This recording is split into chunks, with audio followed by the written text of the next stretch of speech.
Vamos lá, então, né? Vamos começar aqui, então, vamos lá, rapidamente. Olha, trabalhar da seguinte forma hoje.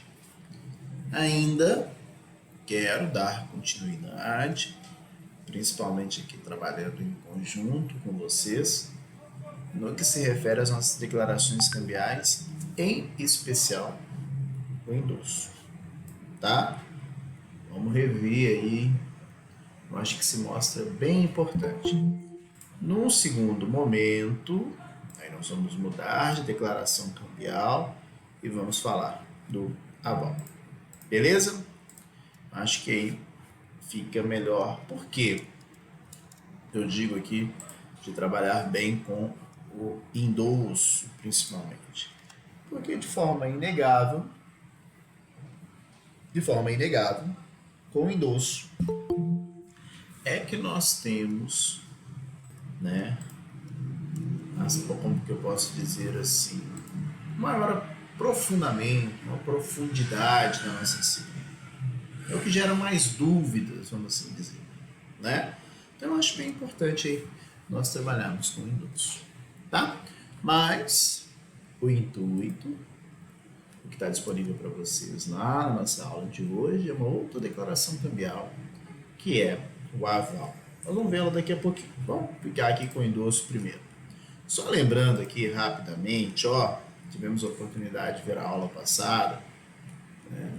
Que endosso é o que mesmo? Ó, endosso é uma declaração cambial eventual, que pode acontecer ou não, sucessiva, que ela é posterior, essa declaração cambial do endosso é posterior à declaração que criou o título, que é originária, que foi o saque ou a emissão, e o endossante, quando dá aquela declaração cambial, né, esse signatário transfere o título e também se torna, em regra, devedor indireto do título. Então, duas situações são fundamentais e que nós temos sempre que lembrar. Qual é a função precípua? Qual é o escopo do endosso? É transferir o título. Mas tivemos a oportunidade de verificar que aqueles que apoiam a sua assinatura, aqueles que assinam no título de crédito, também tornam-se devedores de forma solidária. E no caso do endosso, essa responsabilidade é uma responsabilidade indireta, tá? Nós temos aqui então várias possibilidades de endosso. O endosso em branco, que é aquela simples assinatura no verso do título. Lembrando que o local próprio para que nós tenhamos o endosso é no verso do título.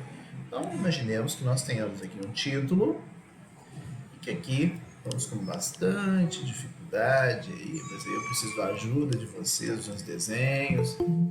Vamos entendendo aí. Peço desculpas sempre, né, pelos rabiscos, mas é a forma que eu possuo aqui para tentar explicar isso para vocês, né?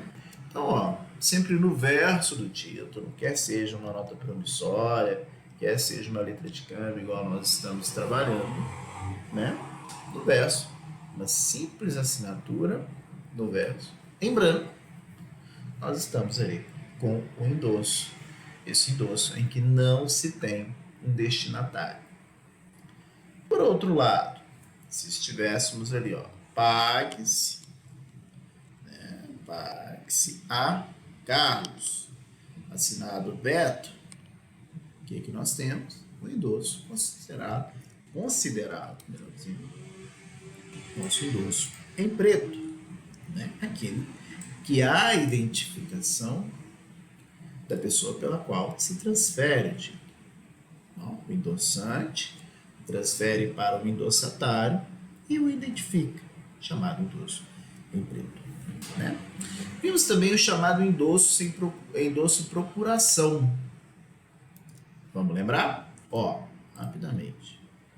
Quando nós temos um título de crédito, vamos colocar aqui a nossa letra de câmbio por ser um título mais completo, igual estamos trabalhando, né? Temos trabalhado aí. Vamos colocar o Antônio, Deixa eu melhorar isso aqui um pouco. Eu preciso de um pouquinho mais de tela. O letra de câmbio pode ficar aqui em cima. Agora sim, veja. Temos aqui, ó, a assinatura do Antônio. Se é uma letra de câmbio, vamos só lembrar? O Antônio, ele fez um saque. O que é o saque? Declaração originária do Antônio, criando esse título, portanto, né, que dá uma ordem para o sacado,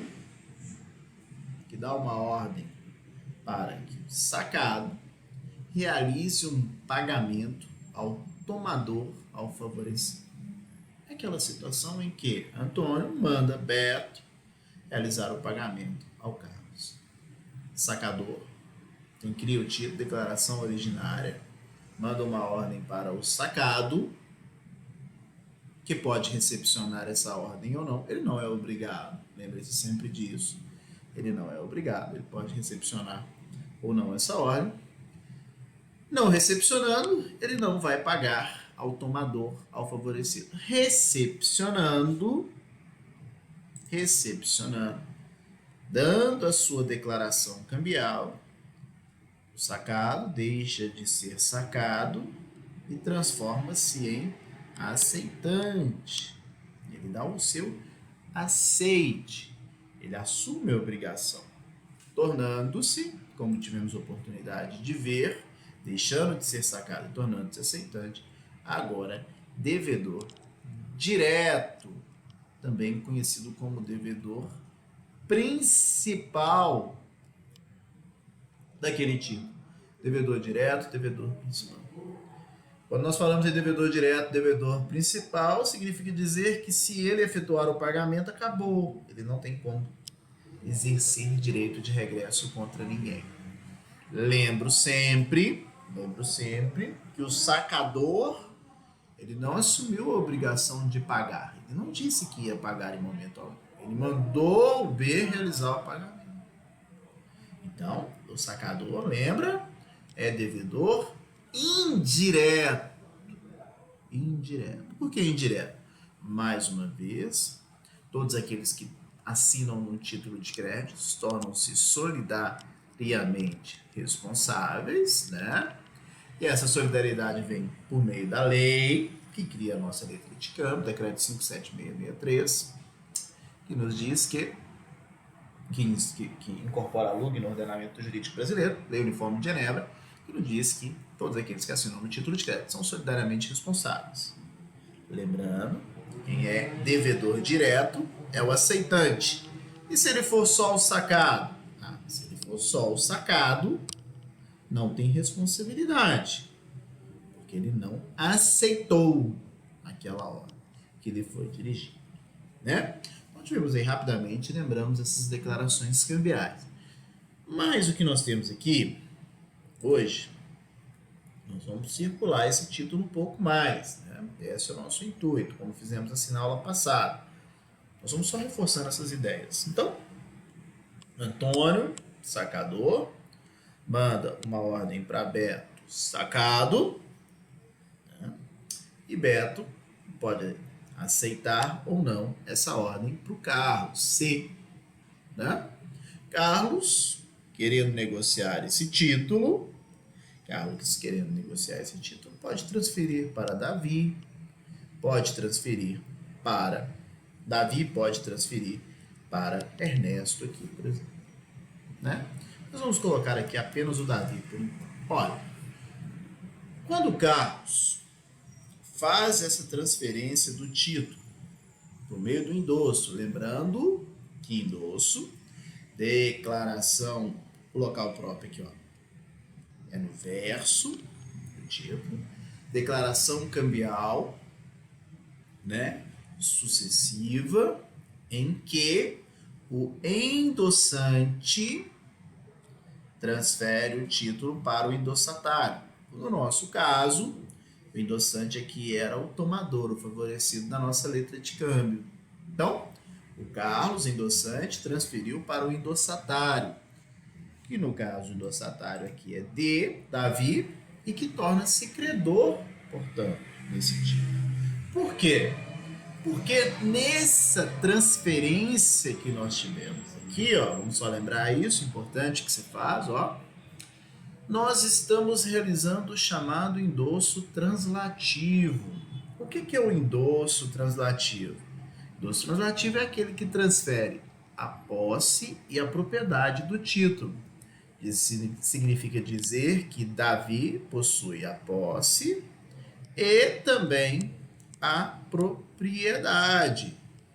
Ou seja, Davi agora é o credor desse título. Lembrando que para ter o endosso tem que ter assinatura no verso, de forma em branco, ou, né, pode estar aqui, ó, Carlos, escrito pague-se a Davi, assinado Carlos, igual está aqui, assinatura do verso. Então, Davi é credor, titular da posse e propriedade desse título e, portanto, pode exercer todos os direitos emergentes desse título. Quando eu digo todos os direitos, vamos lembrar, trata lá do princípio da incorporação, o negócio havido entre as partes aqui da criação do título. Antônio mandando Beto realizar o pagamento em favor de Carlos foi incorporado nesse título. O negócio jurídico foi incorporado. E principalmente, o título vale para aquilo que está escrito nele. Não vale mais e não vale menos. Né? Por exemplo, esse título tem o valor de R$5.000 com vencimento. Coloquemos aqui. Lembre sempre, está tudo escrito no título. Né? Aqui é porque não dá espaço, mas 10/9/2021. Tranquilo? Então, eu falei isso tudo para ressaltar que o endosso translativo é aquele que transfere a posse e a propriedade. D, no nosso exemplo, tornou-se credor daquele título. C transferiu para D, portanto, por meio do endosso, no verso do título, tornando-se também, né, responsável pelo pagamento, tornando-se devedor indireto perante aquele título. Né? Dito isso, o que nós estávamos revendo justamente é o chamado endosso procuração, que é diferente, é o endosso mandato. Como que funciona esse endosso? Vamos lembrar? O endosso mandato é aquele que nós temos Antônio, Beto sacado, Carlos credor, transfere agora, por exemplo, o Carlos transfere para um banco. Vamos colocar o banco aqui para ficar fácil.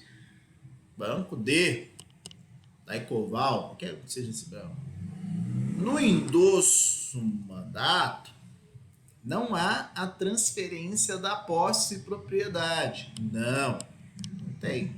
O que nós temos? Nós temos apenas a transferência da posse. Esse endosso mandato, vocês vão lembrar, ele também é, fecha aí, ele também é conhecido como endosso procuração, endosso para cobrança, né? Significa dizer, vamos lembrar, ó, que para todos os efeitos o credor continua sendo Carlos. Carlos transferiu esse título para um banco única e exclusivamente para poder fazer a cobrança. Imaginemos que o título tenha aceite, chegou na data do vencimento, olha, acompanha, o banco cobra do Beto. Se o Beto fizer o pagamento, o dinheiro fica lá temporariamente com o banco, mas o banco vai repassar para o Carlos aquele valor. E é claro que por esse serviço de cobrança, o banco vai cobrar um valor, né, pela essa prestação de serviço. Esse serviço acontece praticamente todos os dias, quando chega, por exemplo, um boleto bancário na nossa residência. Quem que é o credor? Tá lá no boleto, naquele aviso de cobrança, naquela papeleta. Lembrando que boleto bancário não é título, não vamos falar sobre isso. É só um aviso de cobrança, né? É um documento que ele é enviado, que tem um código de barra para você pagar. É isso.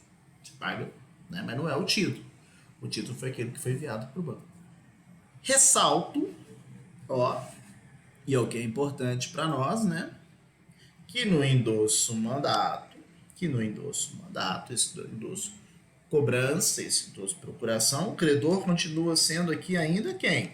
No nosso exemplo, o Carlos, o tomador, o favorecido, né? Então, ele que é o endossante continua sendo o credor. O banco só faz esse serviço de cobrança. Então, imaginemos o seguinte, veja, imaginemos, olha a importância, veja a importância.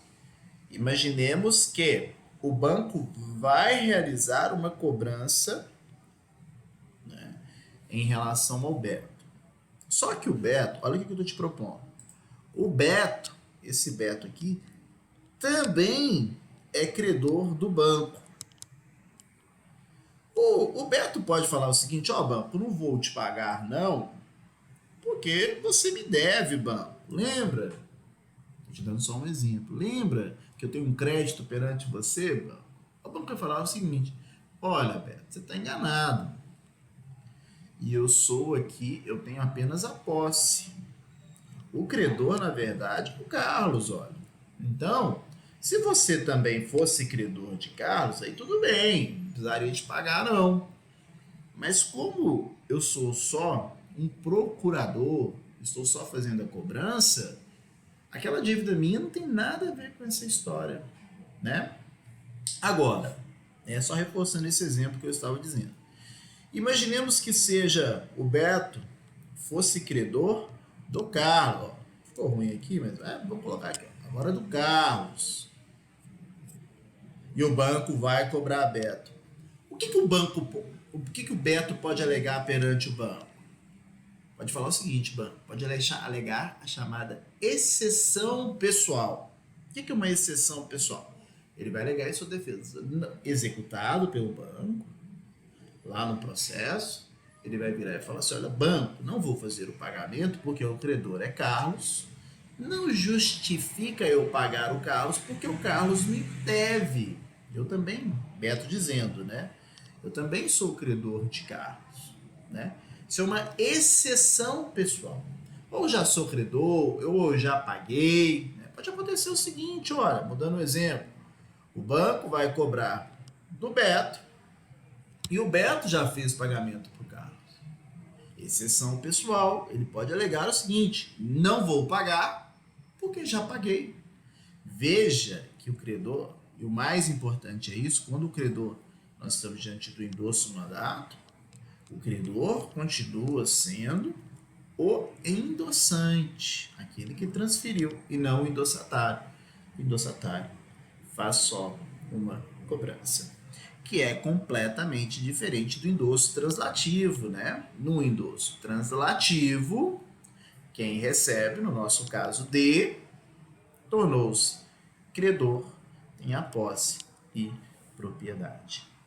Tranquilo? Podemos avançar? Aqui está tranquilo. Posso passar aqui para endosso calção, endosso fiduciário? Posso ou não posso? Me ajuda aí.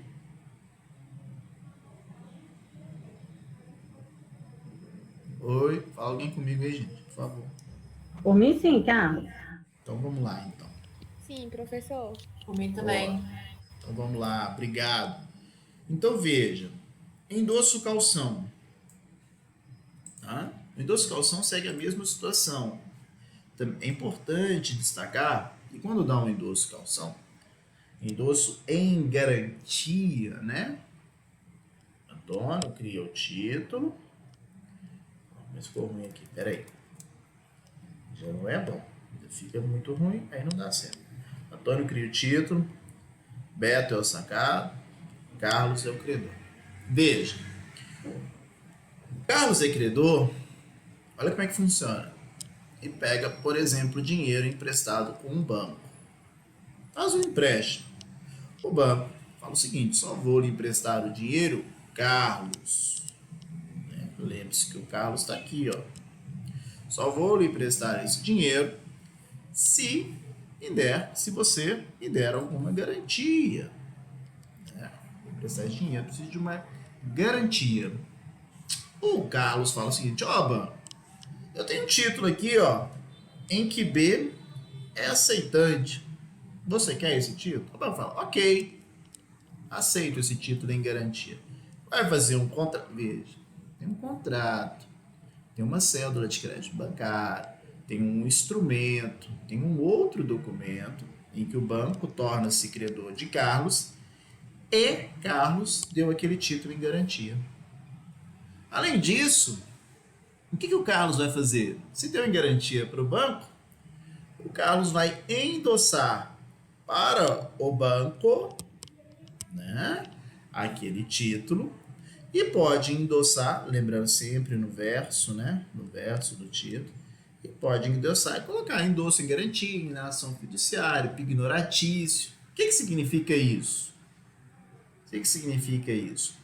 Significa dizer que o banco recebeu aquele título não com a propriedade plena, não. Ele recebe também o título em sua, fica na posse do banco, né? A depender da garantia. Pode ser uma alienação fiduciária, aí, nesse caso, a transferência se dá por meio de uma propriedade resolúvel, mas o endosso garantia, ignorantismo, transfere-se a posse e não a propriedade. Se houver um inadimplemento no pacto adjeto, aí é que o banco pode exercer as questões relativas daquele crédito. Então veja, é importante destacar, e isso aqui também está trazido para vocês, e aí vocês têm que tomar um cuidado especial nesse aspecto, né? Trata-se de um título para garantir, né? Trata-se de um título que se transfere um título cujo portador é endossante e credor, a modo a garantir perante outras obrigações assumidas entre o endossante e o endossatário, né? Por certo, o endossatário pode exercer todos os direitos inerentes ao título de crédito, e aqui chegamos no ponto importante, porém, na qualidade de procurador, só tem a posse, né? Posto que o título foi passado em garantia, tá? Para ficar mais fácil, raciocina lá como endosso mandato. Fica bem tranquilo, não tem a propriedade. Olha, o banco não é credor. Pode exercer todos os direitos, mas esses direitos serão exercidos com fundamento no inadimplemento de um pacto adjeto, por exemplo, aqui, no caso, um instrumento particular, né? Mas o banco não torna-se credor. Pode exercer os direitos, mas não torna-se credor. Quem que é o credor? É o Carlos aqui. Lembro que para que nós tenhamos aí, né, o endosso calção, o endosso procuração, o endosso que foge à regularidade do endosso translativo, que transfere a posse e propriedade, pelo princípio da literalidade, tem que estar expresso no título. Então lá tem lá uma assinatura, né? Por exemplo, de Carlos passando para Davi. Aqui, endosso translativo. Para ser um endosso penhor, tem que estar escrito endosso penhor, endosso calção, endosso mandato, para não ser translativo. Princípio da literalidade. Tá bom? Então, é isso daí. O endosso muito importante para nós, ó, é o chamado endosso tardio, também conhecido como endosso póstumo, que é feito depois do vencimento do título, né? Esse endosso realizado após o vencimento do título, melhor dizendo, após o prazo fixado para que se faça o protesto do título por falta de pagamento, nesse caso, nós temos um endosso em que o efeito não é um efeito cambial. Nós teremos um endosso, né, realizado após o protesto ou depois do prazo fixado para que se faça o protesto, um endosso que será transferido por meio de cessão civil. E aí, a aula passada, eu pedi para fazer bem essa separação entre o que é endosso e o que é cessão, né? Trabalhamos isso aí na aula passada. O endosso é da declaração cambial autônoma. Cessão, em verdade, ela transmite, né, por meio da cessão, se transmite direito derivado. É contrato bilateral que pode ser revestido de qualquer forma e faz que o endosso é ato bilateral. O endossatário recebe um direito emergente do título e não um direito do endossante. Quando nós estamos diante da cessão, o que se transfere é o direito do endossante. Então vai cheio de vícios. No endosso, quem transfere o título de crédito responde pela existência do título e também pelo pagamento de forma indireta. Na cessão, só responde pela existência do título, mas não responde pelo seu pagamento, a não ser que as partes convencionem o contrário, né? Então isso aí, nós tivemos a oportunidade de ver isso na aula passada, importante, né? Reforça essa necessidade de saber a diferença entre endosso e cessão de crédito, tá? Então, cuidado. Mas vamos lá no endosso posto. Acho que ficou um pouco corrido ao finalzinho da nossa aula e ele se mostra importante, tá? Nessa parte de revisão. Oi, alguém vai falar? Pode falar. Não, professor, eu só ia falar que podia prosseguir. Ah, ótimo. Então tá bom, deixa eu ligar a luz aqui também. Peraí que minha bateria tá acabando aqui. E o cara tá desligado. Só um minutinho, desculpa. Vamos dar continuidade aí no nosso posto. Mas eu não posso ficar sem luz aqui não. Agora funciona. Muito bem. Olha só. Vamos no endosso póstumo então. E aqui nós temos algumas situações que são importantíssimas, né? Vamos colocar o nosso título aqui. Ok? Nós temos aqui o Antônio, sacador, Beto, sacado, Carlos, credor. É o nosso exemplo clássico para a gente seguir.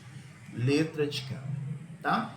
O título tem o vencimento para o dia 10/9 de 2021. Está sempre dentro do título, mas é o princípio da literalidade que não vai caber, tá? Se o título tem o vencimento no dia 10/9 de 2021, esse título deve ser enviado para protesto. É o envio para protesto no primeiro dia útil subsequente à data do seu vencimento. Qual é o primeiro dia útil subsequente? Vai ser aqui, ó, na segunda, dia 13/9. Então, nós temos aqui uma data. Em se tratando de letra de câmbio. Duplicada serão 30 dias, mas a gente vai ver isso com calma lá ao seu tempo. Letra de câmbio, nota promissória, deve ser enviado no primeiro dia útil subsequente à data do seu vencimento. Tá? Isso deve ser feito por meio do credor, que deve apresentar o título para pagamento. O que é o protesto? O que deve ser enviado? Nós temos que lembrar sempre que protesto é o meio oficial de apresentação do título do credor para o devedor para pagamento. Quando eu falo meio oficial, eu quero dizer o seguinte: é só por meio do protesto que você vai conseguir provar que houve uma recusa injustificada do pagamento. Nós temos que lembrar sempre que as obrigações, né, nas obrigações relacionadas a títulos de crédito, esse título ele nasceu para circular. E ele circula por meio do endosso. E aquela pessoa que torna-se devedor principal, veja, por meio do aceite, o B que era o sacado e tornou-se aceitante, ele sabe que, veja só, ele sabe que Carlos era o seu credor inicial. Mas ele não consegue verificar, ele não tem como, não é crível exigir dele que ele saiba com quem esse título está em mãos. Afinal de contas, esse título está circulando. Então, em se tratando de títulos de crédito, veja, olha a importância. Compete ao credor procurar o devedor na data do vencimento para exigir o pagamento daquele título. E como que se comprova que o título foi? Qual que é a forma oficial que se comprova que determinado credor procurou o devedor, né, e apresentou aquele título para pagamento? E que principal que houve o pronto pagamento ou a recusa desse pagamento. Será por meio de testemunha? Não. Será feito por um ato solene oficial, que nós vamos estudar isso bem ainda, né? Existem outras formas de protesto, por falta de aceite, de pagamento, devolução, enfim, mas hoje é para protesto de pagamento, nós vamos ver isso com calma. É a situação em que o credor comprova, veja, que não houve o protesto, que não houve o pagamento, que não houve o pagamento. O devedor comprova que não houve o pagamento. E como que ele faz? Por meio do protesto. O que é o protesto, na verdade?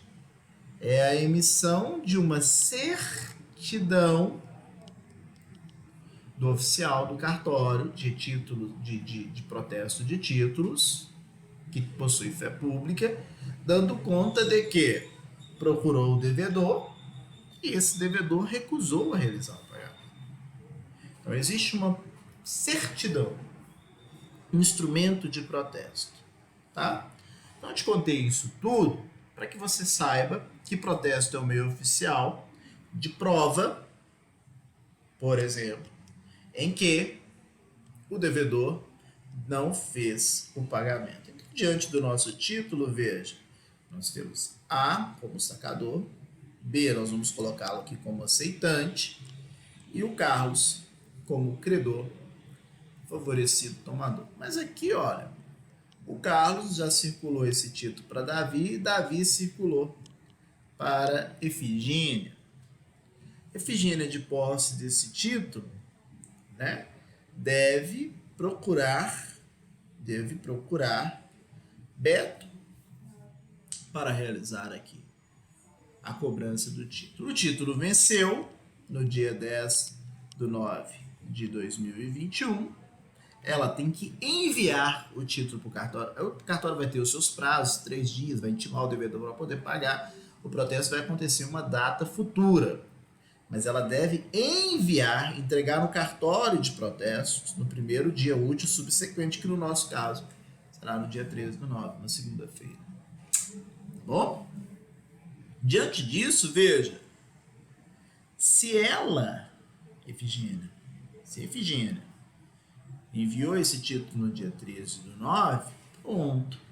O Beto tem 2 opções: pagar ou não. Se ele não pagar, o título é protestado, não entra no SPC, Serasa, essas coisas.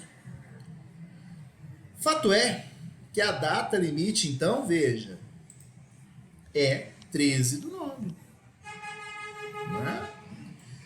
Após essa data de 13/9, se a Efigênia fizer o título circular, passando para a Fabiana, por exemplo, né, e depois a Fabiana passar para outra pessoa, não importa, até chegar lá no X, não tem problema, depende, pode circular várias e várias vezes.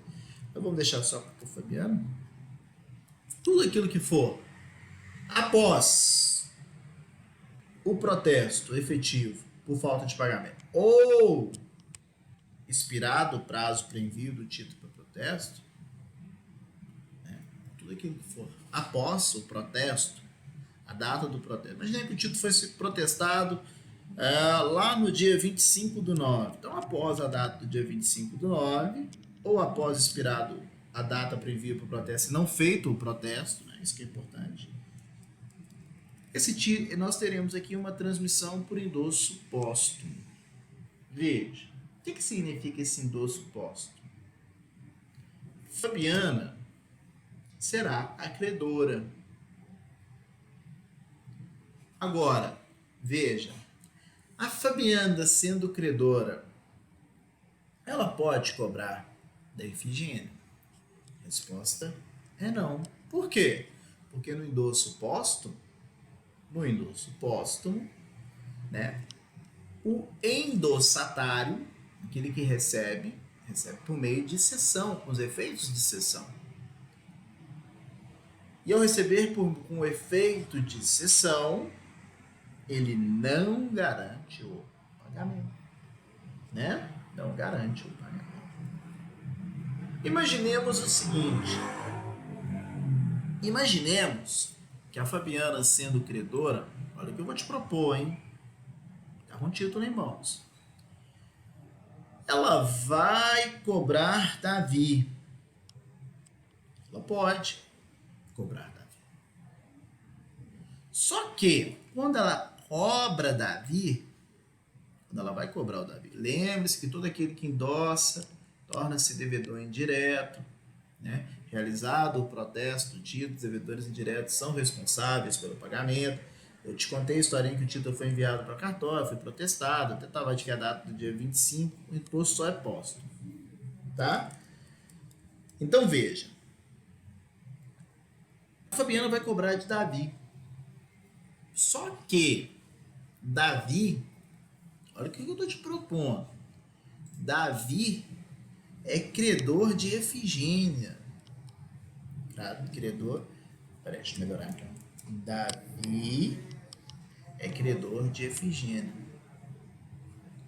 O título vale 5 mil, esqueci de falar, mas só aqui só para facilitar. E o Davi é credor de Efigênia no valor de 5 mil reais.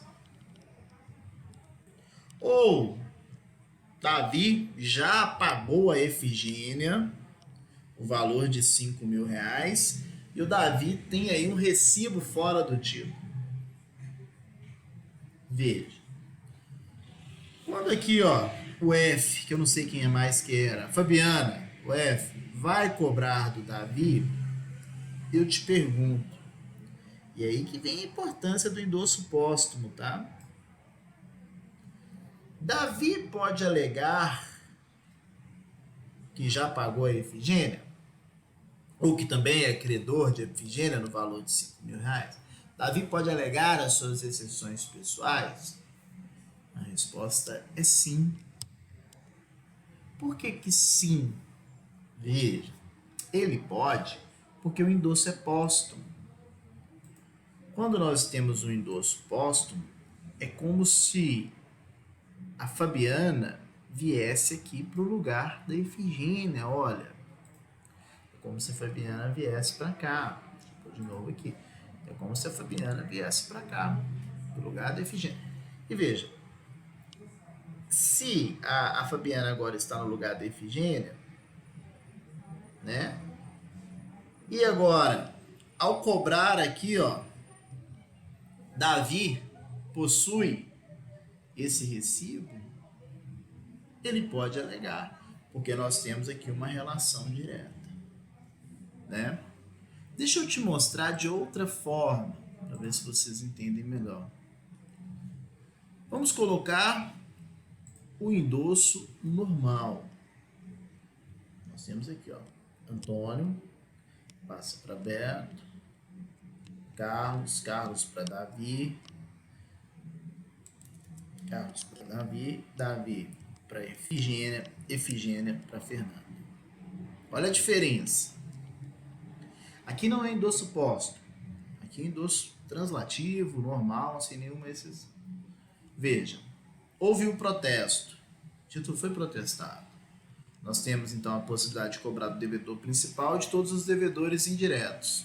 Todos os devedores indiretos. Fernanda vai cobrar do Davi. E o Davi tem um recibo fora do título. Veja, mesmo exemplo. Davi tem um recibo fora do título assinado pela Efigênia. Tem esse recibo. Eu pergunto, se a Fernanda cobrar do Davi, Davi pode alegar que tem esse recibo dado por Eduardo, eu nem lembro mais, perdão, Eduarda, Efigênia, né? Efigênia, por Efigênia. Pode alegar que tem esse esse recibo de Efigênia? Não. Por que que não pode alegar que tem um recibo, que já pagou, que é credor? Porque não é relação direta. Veja, ó, não é uma relação direta. Lembra que o endosso transfere relações, ou melhor dizendo, o endosso ele transmite obrigações autônomas. As exceções pessoais só podem ser alegadas em relações diretas. Exemplo, se Efigênia cobrar de Davi, é claro que Efigênia vai falar, você tá doido? Eu já te paguei, olha o recibo em mãos. Relação direta. Ou eu sou credora sua, eu não vou te pagar, né? Agora, se a Fernanda for cobrar o Davi não pode alegar que é credor de Efigênia, porque não é relação direta. Isso é muito importante. No nosso exemplo que eu estava dizendo, que eu tentei fazê-lo, foi o seguinte: quando o endosso é póstumo, e lembra que o endosso tornou-se póstumo, opa, não é isso aqui não. Lembre que o nosso endosso tornou-se póstumo aqui, ó, né? Nós temos que o credor ocupa o espaço, ou o credor vai ocupar aquela pessoa que passou o título como póstumo. No nosso exemplo, né, é como, veja, nós vamos tirar a Efigênia, só para entender isso melhor, é como se a Fernanda viesse aqui para o lugar da Efigênia. Passou a ser, então, uma relação direta. Daí, poder alegar as exceções pessoais. Então, cuidado com essa questão do endosso póstumo. Para facilitar, gente, não sei se eu me fiz claro, mas eu gostaria de ter feito. Quando você encontrar um endosso póstumo, não importa se tiver aqui outros e outros e outros e outros. Localize o local que é póstumo, né? Localize o local que é póstumo e coloque aquela pessoa, pode estar lá com um X, o último. Quem é o credor? Localizou o póstumo, você só simplesmente pega a pessoa que passou, o endossante póstumo, quem passou ali, o primeiro endossante póstumo, e coloca no seu lugar o credor. Pronto, você resolveu o problema. Lembrando que o X não pode cobrar porque é póstumo e ele vem como se fosse para o lugar. E aí resolve todo esse problema. Tá bom?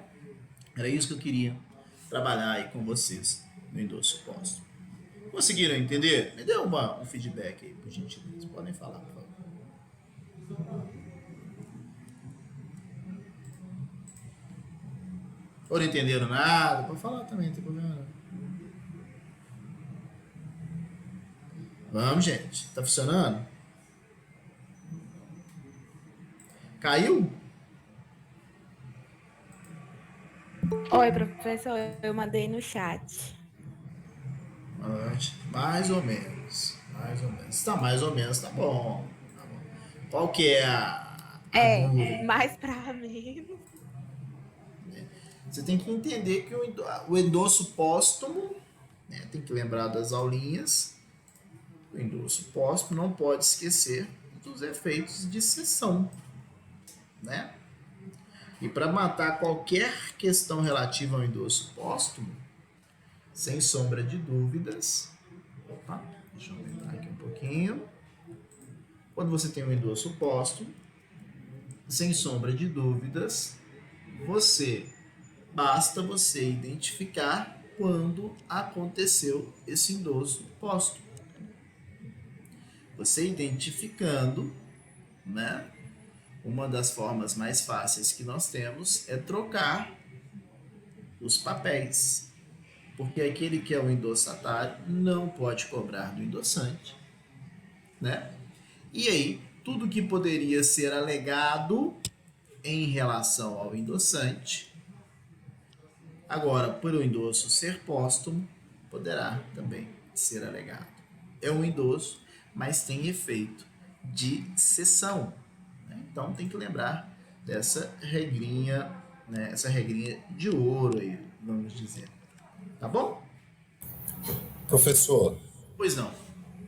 só para esclarecer, ele não pode cobrar do endossatário, mas dos outros membros da cadeia podem, né? Isso. Aqui, B, ó. o B. Ele, o F aqui agora, né? Isso. Ele é o endossatário. Ele é o F, ele é o credor. Ele não vai poder cobrar, ele não poderá cobrar do seu endossante direto aqui, porque foi póstumo, ok? Porque foi póstumo. Mas ele poderá cobrar de todos os demais, desde que preenchidos os requisitos, né? No nosso caso houve o protesto, lembra? Teve protesto, então preencheu os requisitos. Pode cobrar dos demais, mas ele vai cobrar, e aí que vem a observação, e aí que vem essa observação, ele vai cobrar como se fosse, no nosso caso, a Efigênia. Né? A Fernanda vai cobrar como se fosse a Efigênia.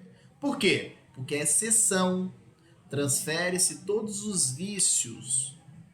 Né? Então é como se a Fernanda viesse para o lugar da Efigênia. Então se a Efigênia estivesse cobrando de Davi, Davi poderia alegar as exceções pessoais.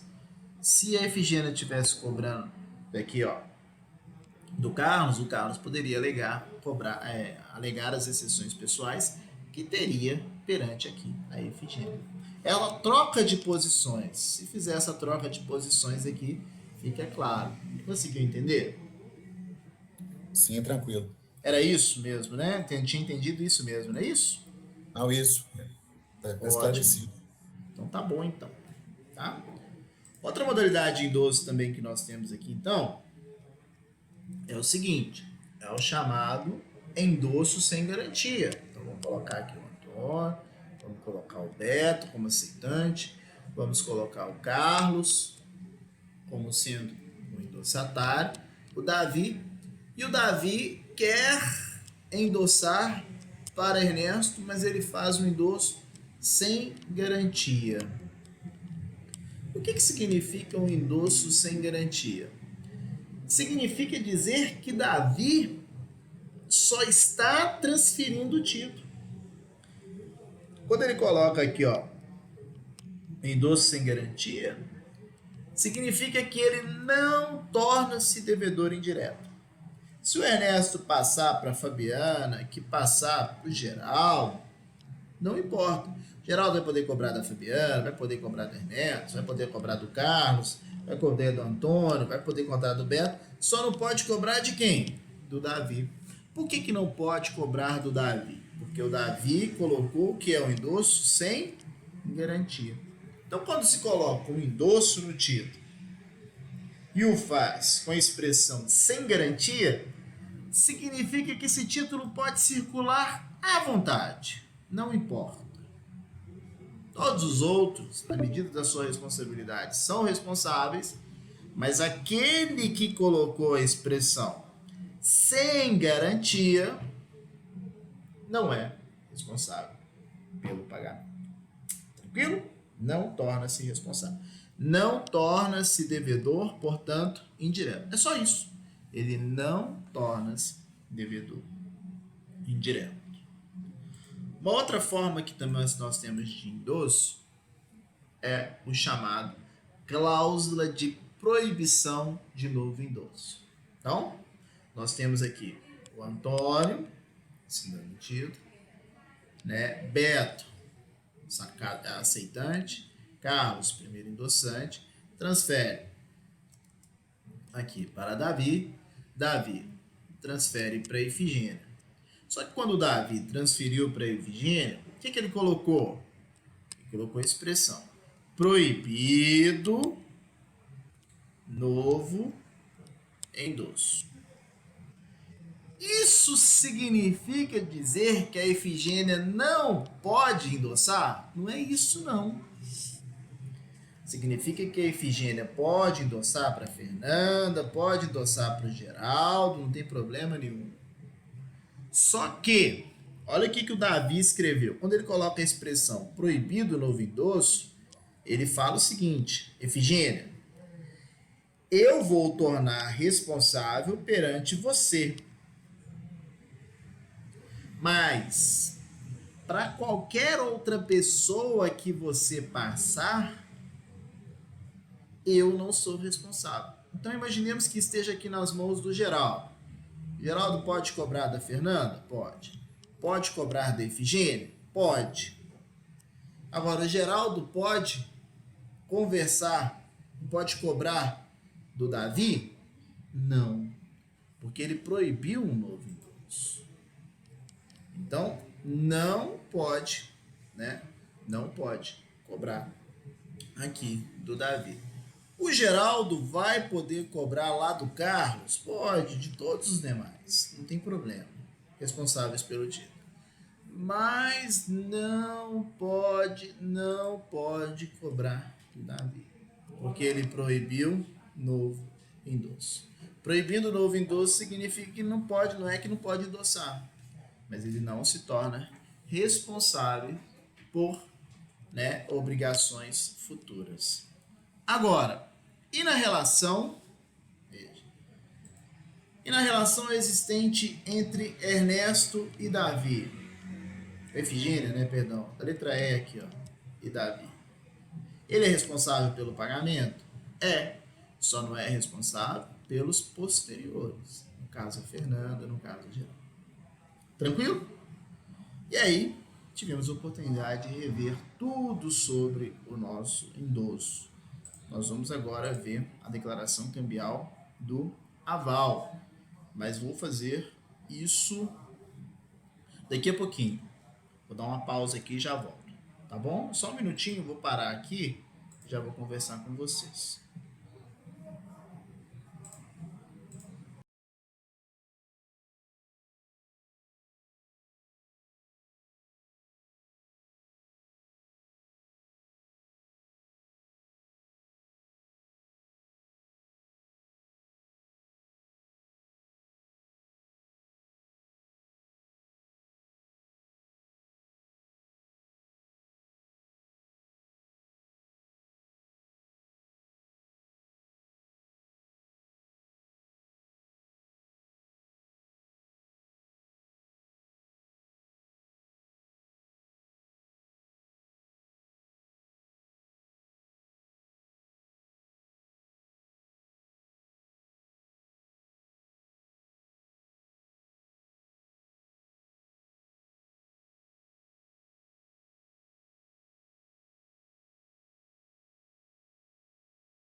Vamos lá, então. Vamos falar sobre aval. Olha, o que é o aval? E ó, não deixe de fazer os desafios, não. Você tem que fazer. Depois eu posso pegar uma aula aí, se for o caso, para poder corrigir com vocês, se for. Mas para poder fazê-lo, eu preciso que vocês tenham feito para corrigir, né?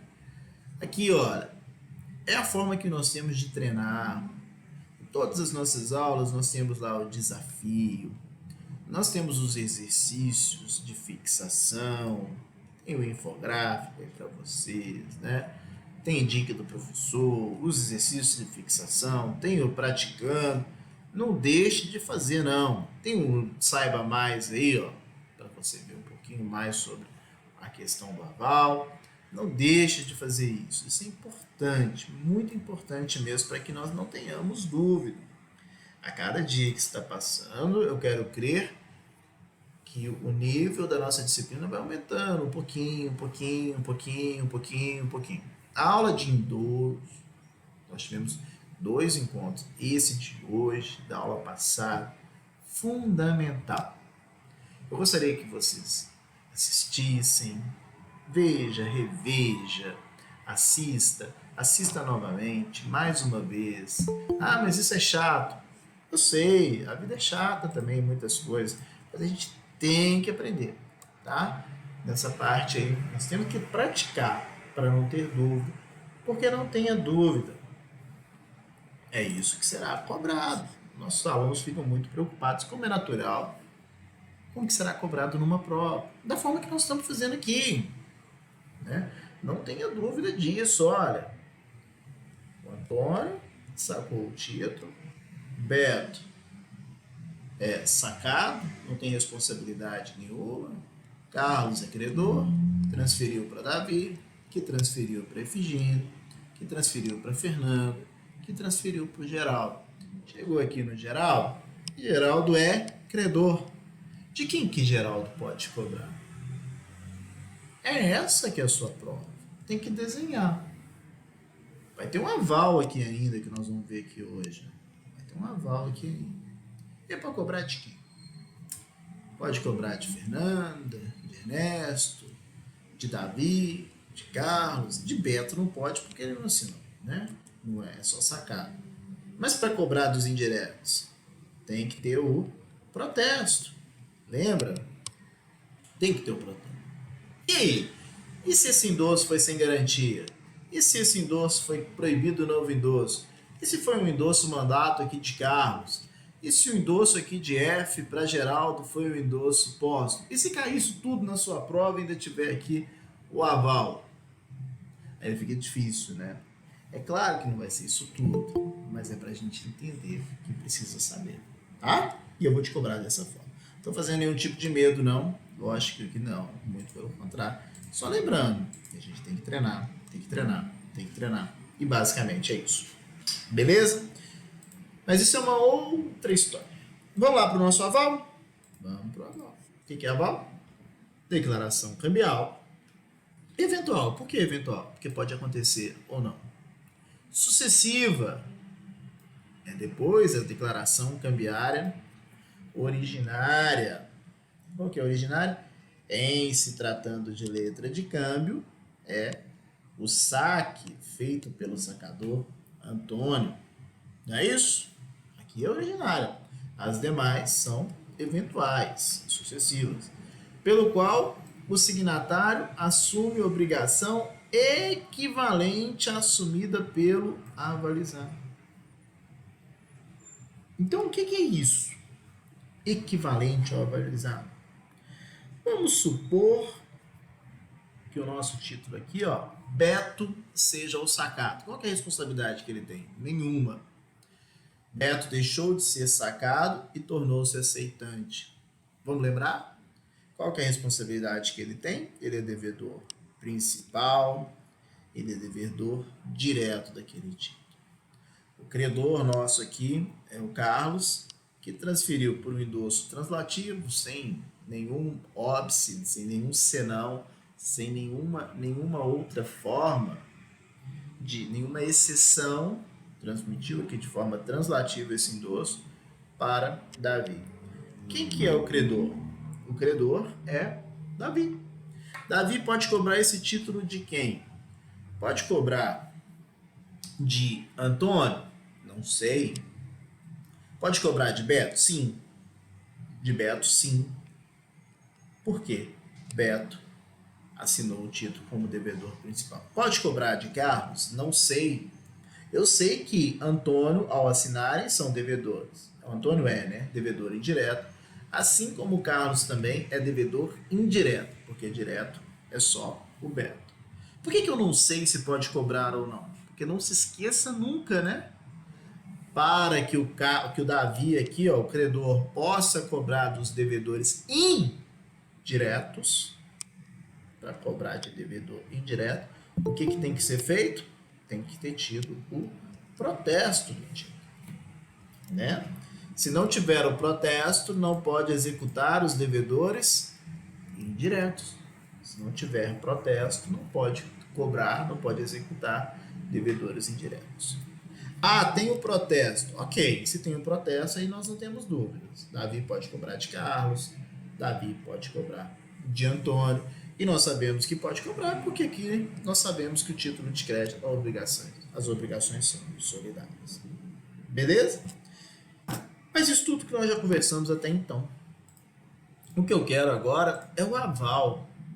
Declaração cambial sucessiva eventual. Aqui, ó. Beto, aceitante. Antônio é sacador. Carlos, favorecido credor. Veja, o endosso, o local próprio para dar o endosso é no verso. O aval, o local próprio para que nós tenhamos o aval será no anverso, na frente. Aqui, ó, aval, avalista. Vai assinar aqui no anverso, na frente do título. E esse avalista, ele torna-se responsável da mesma forma que o seu avalizado. Veja aqui, ó. Desculpa, aqui, ó. Aval, declaração cambial eventual sucessiva por meio da qual o seu signatário, o avalista, portanto, assume obrigação equivalente ao avalizado. Então vamos entender. Está aqui, ó, aval. O aval será prestado por Zélia. Vou colocar aqui, ó, Zélia. Tá aqui, Zélia. Quem que a Zélia avalizou? Ó, ela avalizou o sacador. A Zélia tem responsabilidade o quê? Direta ou indireta? Igual do seu avalizado. O sacador, a responsabilidade o quê? Perdão. Um ar-condicionado aqui. O sacador, a responsabilidade é indireta. Então, Zélia responde igual ao seu avalizado. Antônio. E se tivesse sido Beto? Beto, a responsabilidade o quê? Direta. Responde da mesma forma que o seu avalizado. Então, Zélia responderia de forma direta. E se tivesse avalizado aqui, ó, Carlos? Se ela tivesse avalizado Carlos, responderia da mesma forma que Carlos, endossante, responsabilidade indireta. Né? Vimos. Quero destacar. O avalista responde da mesma forma que o seu avalizado. E o que é esse aval? É garantir. Quando a Zélia, veja, quando a Zélia firma o aval em favor de Antônio Sacador, está falando o seguinte: se o Antônio não pagar, eu pago. Quando ela faz em favor de Beto, mesma coisa, se o Beto não pagar, eu pago. E da mesma forma, Quando faz em favor de Carlos, fala, se o Carlos não pagar, eu pago. Né? Então, o aval é a operação pela qual a declaração cambial em que o avalista torna-se responsável da mesma forma que o seu avalizado. O aval é garantia pessoal. É uma garantia fidejussória, garantia de fidúcia, né? Em que a pessoa pessoalmente, em que alguém, né, pessoalmente, aquela pessoa que está dando a declaração cambial, torna-se responsável. Existe outra forma de garantia pessoal, e aí vocês têm que fazer uma leitura com calma no nosso texto. A outra forma que nós temos de garantia pessoal é a fiança. Só que são institutos completamente diferentes. Primeira observação. O aval só existe em títulos de crédito, na letra de câmbio, na nota promissória, no cheque. É declaração cambial autônoma. Igual nós falamos. A pessoa tem responsabilidade igual do seu avalizado. Já a fiança é contratual. Um contrato. Então só existe aval em título de crédito e fiança em contrato. Alguém virar e falar assim, olha, eu prestei uma fiança no título de crédito. Está errado. O título de crédito, a garantia é dada por meio do aval. Da mesma sorte que se alguém disser, eu dei um aval num contrato, está igualmente errado. Aval é declaração cambial própria dos títulos de crédito. Então, em contrato, nós temos fiança e aval em títulos de crédito. Veja aqui, faça a leitura no nosso texto com calma, assim como você tem que saber a diferença de endosso e cessão, se faz igualmente necessário saber a diferença entre aval e fiança.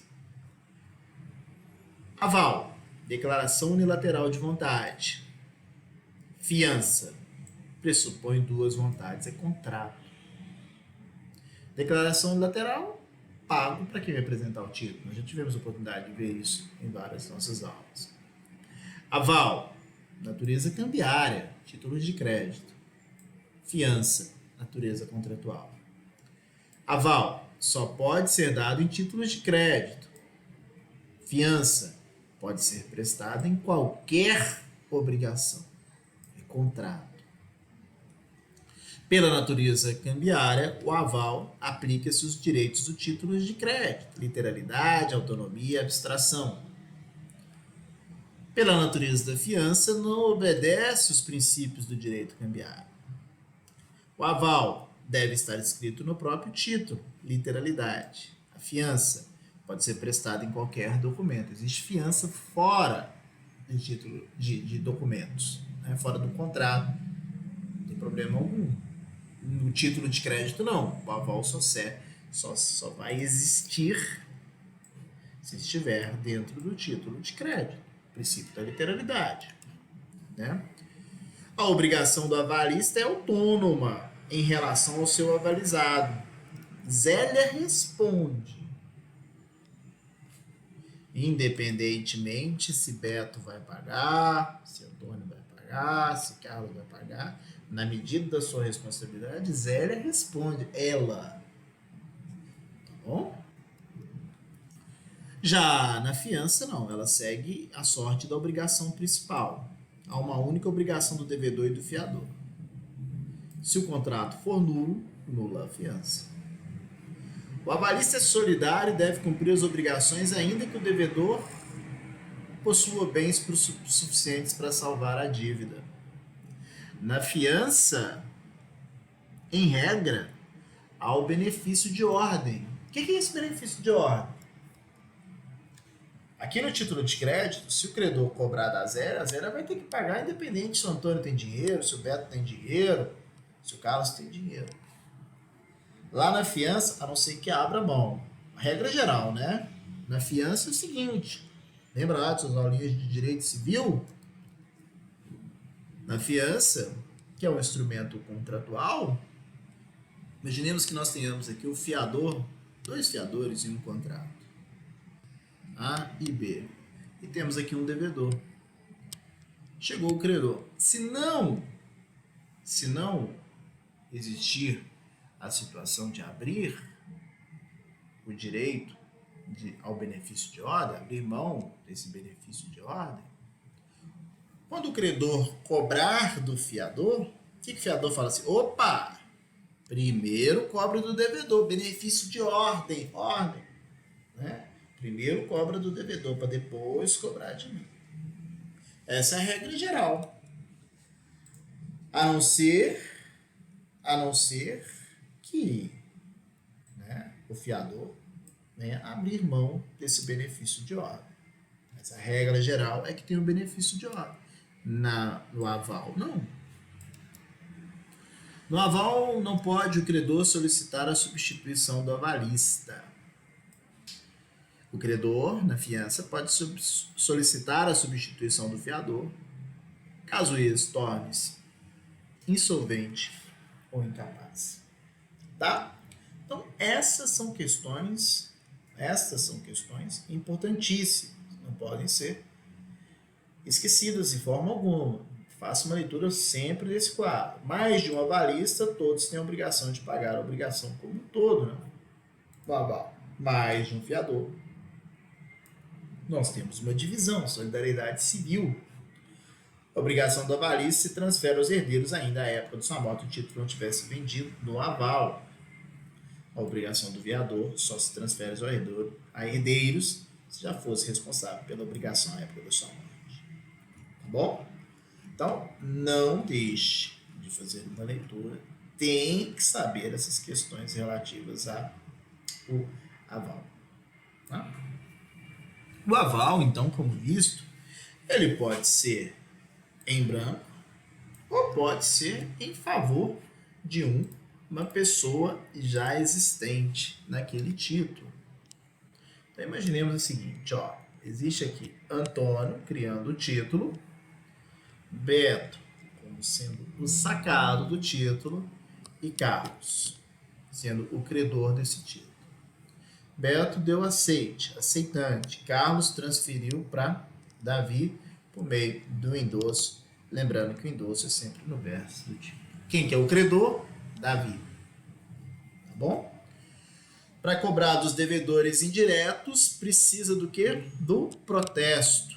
Não se esqueça disso. O título tem que estar protestado para cobrar de devedores indiretos. Só vamos lembrar?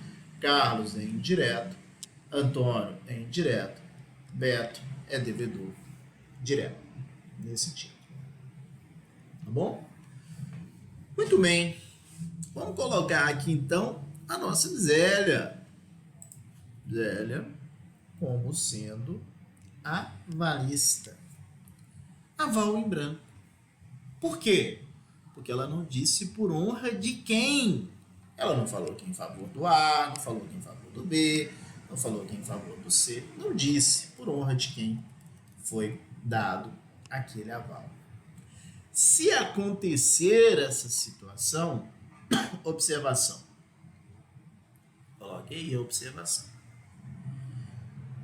Considera-se como o favorecido daquele aval a pessoa por honra de quem foi dado aquele aval, que criou-se aquele aval, por honra de quem foi dado aquele aval, né? No caso aqui a nossa Zélia, se ela não informar, será sempre em favor da pessoa que criou o título. Se você gravar essa regrinha, não tem como errar. É sempre em favor de quem criou o título de crédito. Quem que criou o título de crédito? Letra de câmbio que nós estamos vendo. Antônio, porque Antônio é sacador. Como é que chama essa declaração cambial que o Antônio deu? É a obrigação do saque. Lembra? Então, Zélia é devedora direta ou indireta? Indireta, porque ela está em favor do Antônio. Agora, o aval poderia ser um aval destinado a uma determinada pessoa, em preto? Poderia ser em favor do Beto, do Carlos? Poderia. Não tem problema algum.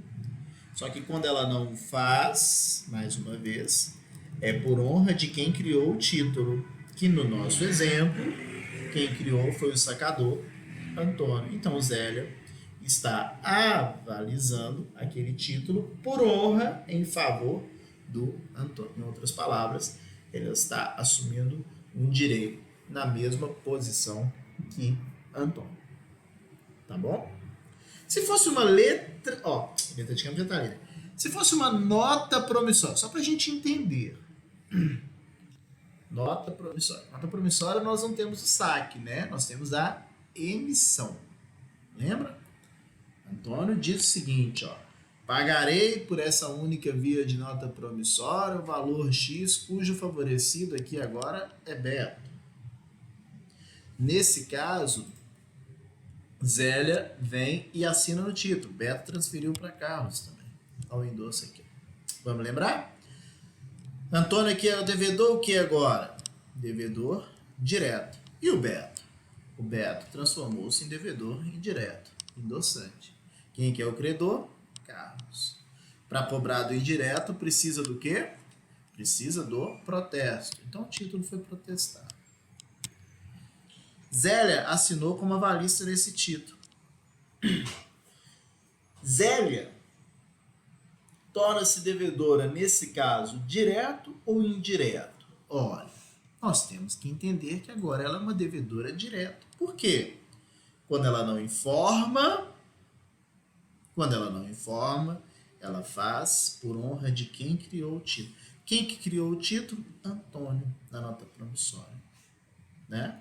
Na letra de câmbio, no nosso exemplo, era indireto a Zélia, agora ela torna-se devedora direta. É a mesma situação que vai acontecer num cheque. Imaginemos que nós tenhamos aqui um cheque assinado pelo Antônio em favor de Beto aqui no valor de R$10.000. Zélia vem aqui no campo e assina esse cheque. Quem que criou o título? Antônio, mandando aqui um banco realizar o pagamento. Né? Se Zélia não informa por honra de quem ela faz essa assinatura, o faz, claro, como já tivemos a oportunidade de ver, para quem criou o título. No caso, sendo Antônio, que foi a pessoa que criou o título. Tá? Então lembre-se sempre disso. Na letra de câmbio, se o aval é em branco, é em favor do sacador, porque foi ele que criou o título. Se for uma nota promissória, é em favor do emitente, da pessoa que criou o título. Na nota promissória, assim como o cheque, devedor direto. Já na letra de câmbio, quem cria o título é um devedor indireto. Tá? Não esqueça disso de forma alguma. Não esqueça dessa situação. Tá? Esse, então, o nosso aval. Uma situação que se mostra muito importante é a seguinte: avais simultâneos ou avais sucessivos. E faz uma diferença muito grande. Tá? Vamos entender aqui, uma questão importante para gente. Tá? O que é um aval sucessivo e o que é um aval simultâneo? E não tem problema nenhum do aval ser feito no verso do título, mas se for feito no verso do título, vou colocar aqui, se for feito um aval no verso do título, tem que estar identificado que é aval, porque a assinatura solta no verso do título é o quê? Endosso. Tá? Uma assinatura solta no anverso, na frente de um título, o que é? Aval. Tá? Mas o aval pode ser feito no verso do título, não tem problema nenhum. O que é um aval sucessivo? É aquela situação. Vou colocar no verso do título para poder ter mais espaço. Tá? Veja. E o nosso título, aqui é o verso dele. É o verso dele. Mas o título está aqui do lado, ó, só para você lembrar. Antônio sacou o título em favor de contra Beto e o credor é o Carlos, tá? E o Carlos transferiu para o Davi, que agora vai ser. Carlos era o primeiro credor, mas transferiu o endosso translativo para o Davi. Tá bom? Veja. Nesse título, no verso, tem lá o endosso translativo e também tem 4 assinaturas aqui. Então, vou colocar o endosso quietinho aqui, só para falar que está transferindo. Mas também tem outras assinaturas aqui, ó. E está escrito aqui, ó. Primeiro, aval. E está escrito assim, aval em favor de B. Assinado. Vou colocar aqui, miséria não, vai ficar ruim. Aval em favor de B. Assinado. Y. Outro aval. Aval em favor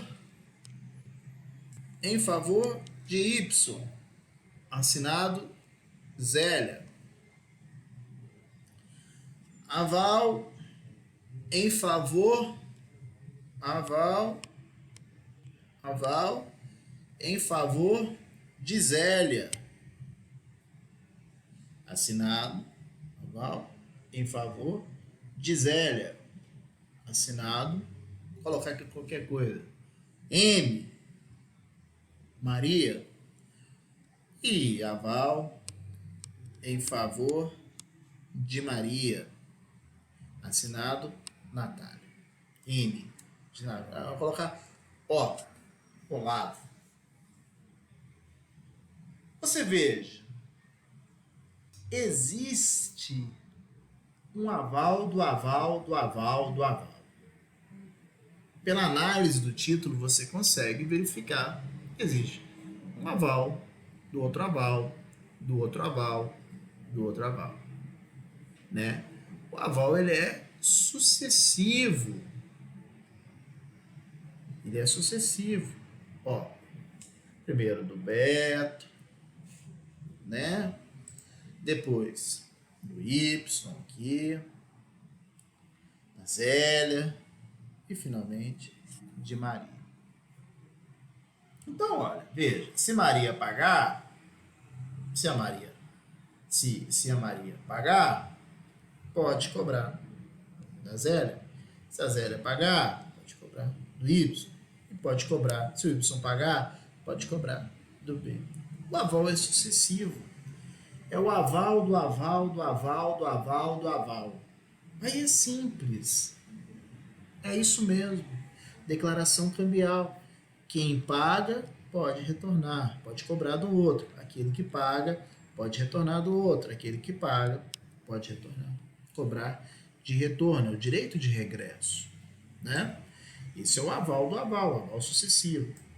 Agora, a situação que nós temos dificuldade é quando existem avais simultâneos. Ou seja, o que é um aval simultâneo? É aquele aval que nós não temos como identificar o aval do aval.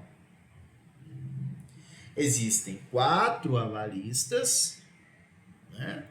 Nós temos aqui Olavo, Patrícia e João e Marcelo, são 4 avalistas.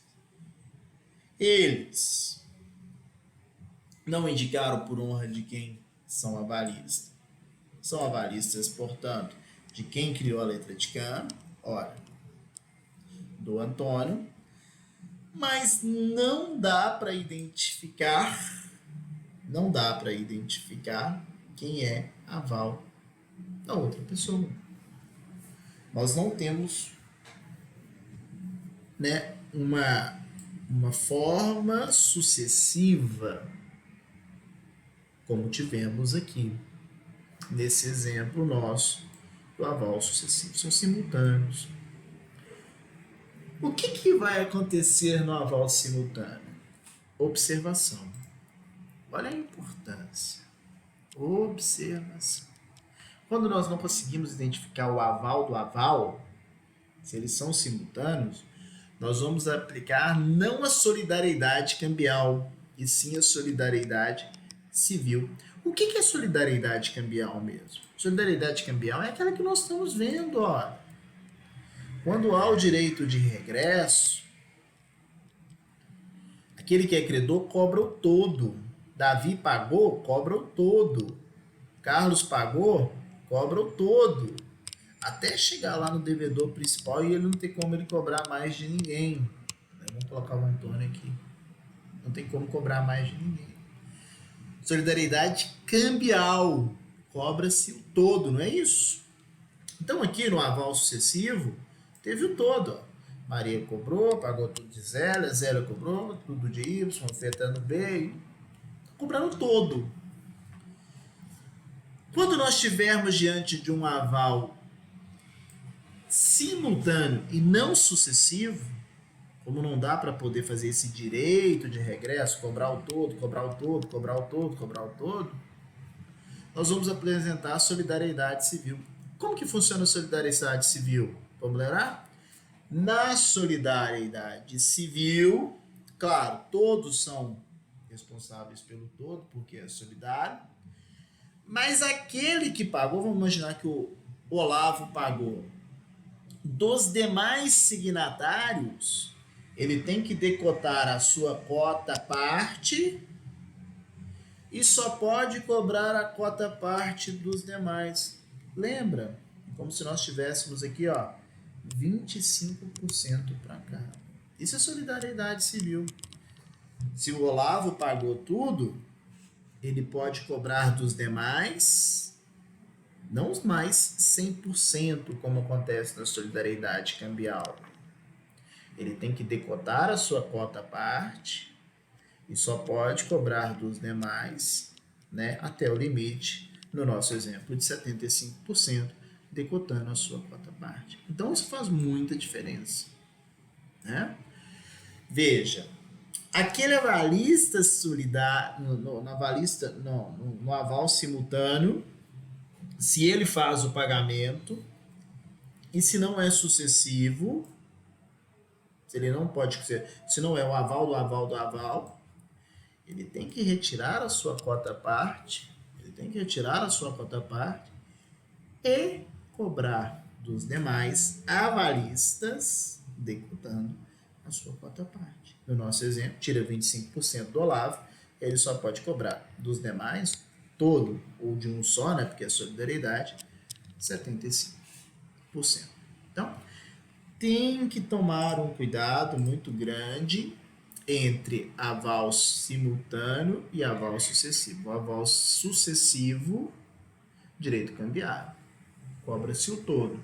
Simultâneo, nós temos aí uma solidariedade civil. Tá bom? Outra questão importante para a gente é o chamado aval parcial. E aí nós temos que tomar um cuidado muito grande. Olha, Código Civil. Título de crédito atípico, que não tem legislação específica. Título de crédito, portanto, né, regido pelo Código Civil. Legislação geral. Nesses títulos de crédito, né, nós falamos aqui dos nossos títulos de crédito, nós temos o seguinte, que, artigo 887, aqueles que não têm legislação específica, tá aqui, ó, artigo 897, veja, é vedado o aval parcial. Não pode ter o aval parcial. Mas cuidado, isso só para os títulos de créditos atípicos, títulos do Código Civil. Sabe por quê? E cuidado com isso.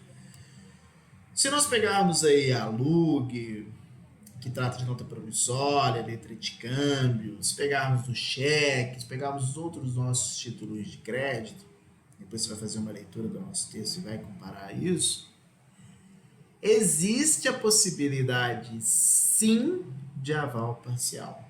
Então, vai estar lá na nossa LUG, no artigo 30, Lei Uniforme de Genebra. Está escrito lá que tem aval parcial para letra de câmbio e nota promissória. Só não terá esse aval parcial, em se tratando, né, de títulos de créditos do nosso Código Civil, porque aqui é vedado. Títulos de crédito, portanto, atípicos. O que é um aval parcial? Foi feita aqui para a gente a pergunta.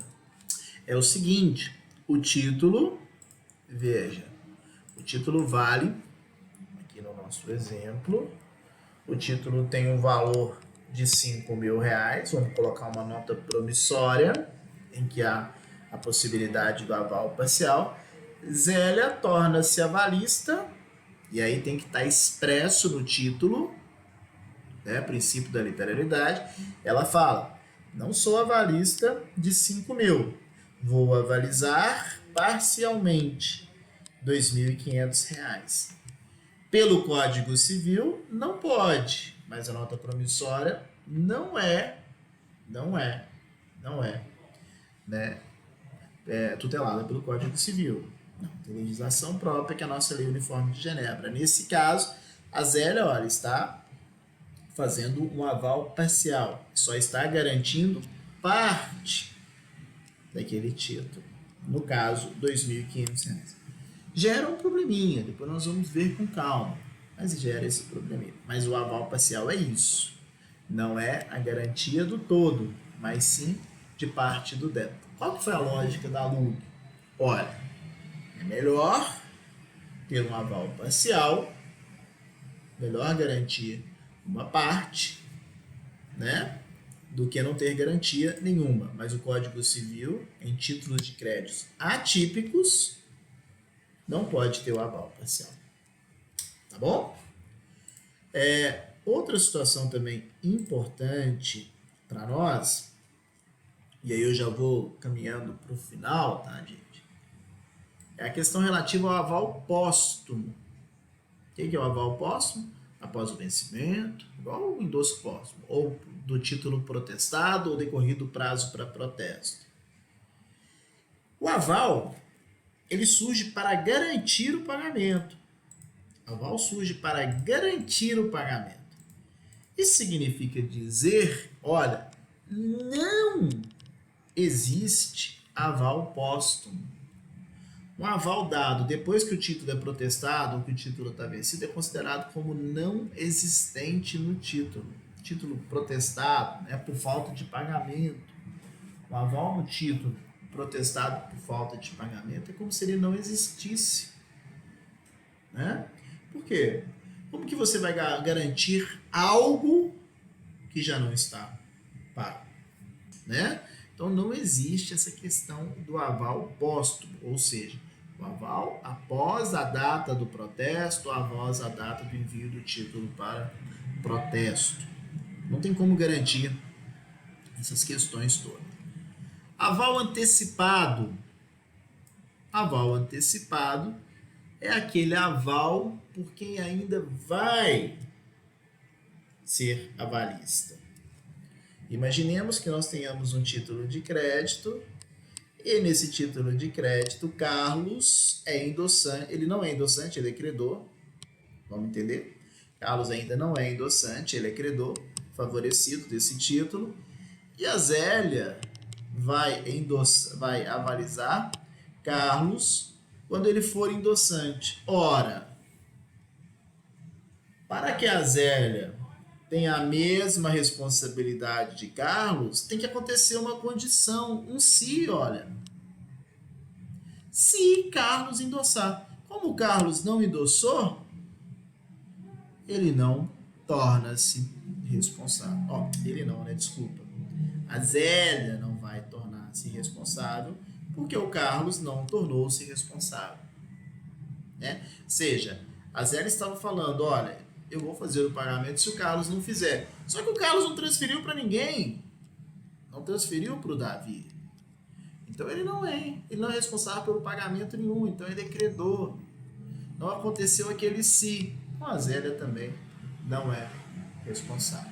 Pode ter o aval antecipado? Pode. não tem problema nenhum. Mas nós temos que verificar se aquela condição futura vai se implementar ou não, né? No nosso exemplo aqui, ó, Zélia seria responsável se existisse o endosso. Como não teve, ela não é responsável. Tranquilo? Chegamos aqui ao final. Vou voltar mais no aval e vou trabalhar com os senhores outras questões. Não farei hoje, em face da adiantada hora. Principalmente trabalharemos com toga conjugal. Vou reforçar algumas questões relativas ao aval também, que reputo serem fundamentais, né? Mas eu quero reforçar isso aqui e eu farei no início da nossa próxima aula. Hoje já está bem adiantado aí o nosso horário, tá? Vou encerrar o vídeo aqui, mas volto com vocês. 1 minuto só, por favor.